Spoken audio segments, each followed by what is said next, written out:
उत्तरदा एकादशी सामन शुक्ल पक्ष। युधिष्ठिर ने पूछा, भगवान अब आप मुझे सावन माह के शुक्ल पक्ष की एकादशी की कथा सुनाइए। इस एकादशी का नाम तथा इसकी विधि क्या है? श्री कृष्ण बोले, हे राजन, इस कथा के स्मरण मात्र से ही वाजपेय यज्ञ का फल मिलता है।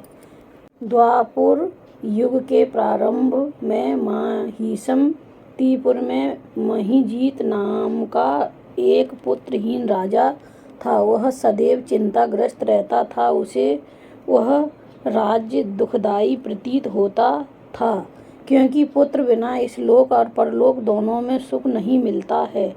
राजा ने पुत्र की प्राप्ति के बहुत यत्न किए, परंतु वह निष्फल हुए। जब वह राजा वृद्ध होने लगा तो उसकी चिंता भी बढ़ने लगी। एक दिन उस राजा ने प्रजा को संबोधित करके कहा, प्रजाजनों, मैंने न तो अपने जीवन में पाप किया है और न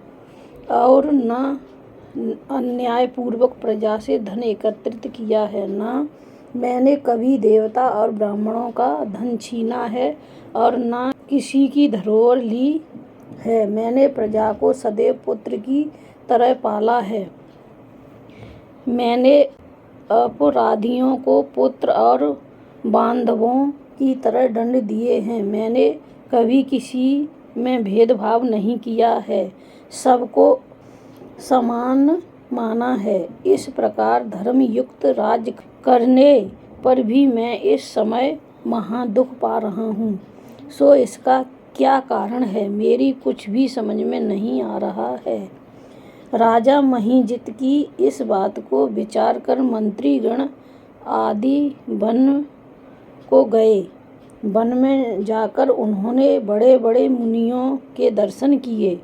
उस स्थान पर वे वयोवृद्ध और धर्म के ज्ञाता महर्षि लोमश को यथायोग्य प्रणाम किया और उनसे विनय करने लगे। हे देव, हमारे अहो भाग्य हैं कि हमें आपके दर्शन हुए। लोमश ऋषि बोले, आप लोगों की विनय तथा आपके सद्व्यवहार से मैं अत्यंत प्रसन्न हूँ। अब आप मुझे अपने आने का कारण बताइए। मैं आपके कार्य को अपनी शक्ति के अनुसार अवश्य पूरा करूँगा।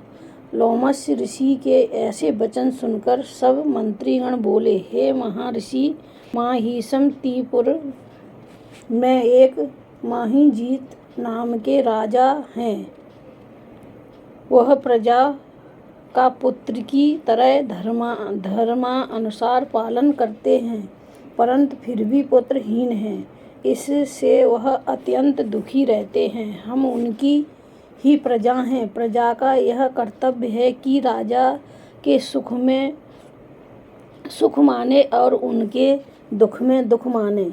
उनके पुत्रहीन होने का कारण अभी तक प्रतीत नहीं हुआ। अब जब से हमने आपके दर्शन करे हैं, हमें तो पूर्ण रूप से विश्वास है कि हमारा कष्ट अवश्य ही दूर हो जाएगा।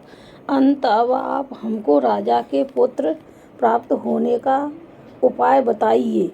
लोमश ऋषि ने एक क्षण के लिए नेत्र बंद किए और राजा के पूर्व जन्मों का विचार करने लगे। वे विचार करके बोले, प्रजा वृद्ध राजा महिजीत पिछले जन्म में अत्यंत निर्धन और बुरे कर्म किया करता था। यह एक गांव से दूसरे गांव में घूमता था। एक बार ज्येष्ठ मास के शुक्ल पक्ष की द्वादशी के दिन यह 2 दिन से भूखा था। दोपहर के समय यह एक जलाशय पर पानी पीने गया। वहाँ उसी समय की ब्याही हुई प्यासी गौ जल पी रही थी। राजा ने उसको हटा दिया और स्वयं जल पीने लगा। इसलिए राजा को यह दुख भोगने पड़ रहे हैं। एकादशी के दिन भूखा रहने से उसको राज्य प्राप्त हुआ और प्यासी गौ को हटाने से पुत्र के वियोग का दुख भोगना पड़ा।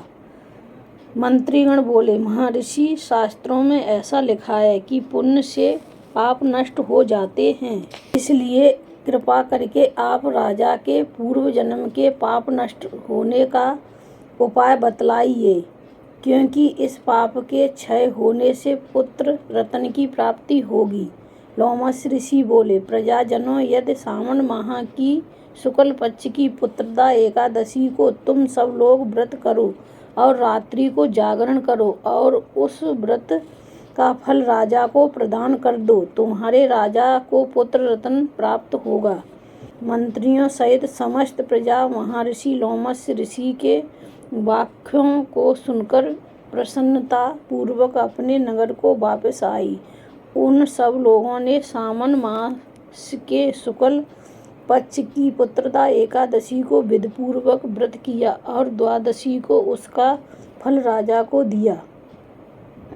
उस पुण्य के प्रभाव से रानी ने गर्भ धारण किया और 9 महीने पश्चात उसके एक अत्यंत तेजस्वी पुत्र रत्न प्राप्त हुआ। हे राजन, इसलिए इस एकादशी का नाम पुत्रदा एकादशी पड़ा। जो मनुष्य पुत्र रत्न को प्राप्त करना चाहते हैं, उन्हें इस एकादशी का विधिपूर्वक व्रत करना चाहिए। इस व्रत के प्रभाव से इस लोक में सुख और परलोक में स्वर्ग मिलता है। कथासार। पाप करते समय मनुष्य नहीं सोचता कि वह क्या कर रहा है, किंतु शास्त्रों से विविध होता है कि व्यक्ति का छोटा सा पाप ही उसे महान कष्ट भोगने को विवश कर देता है। अंत मनुष्य को पाप से डरना चाहिए, क्योंकि पाप नामक यह राक्षस जन्म जन्मांतर तक उसका पीछा नहीं छोड़ता। व्यक्ति को चाहिए कि सत्य व्रत का पालन करते हुए ईश्वर के प्रति पूरी निष्ठा रखे और यह बात सदैव याद रखे कि किसी के दिल को दुखाने से बड़ा दुनिया में कोई पाप नहीं है। बोलो एकादशी मैया की जय। बोलो एकादशी माता की जय।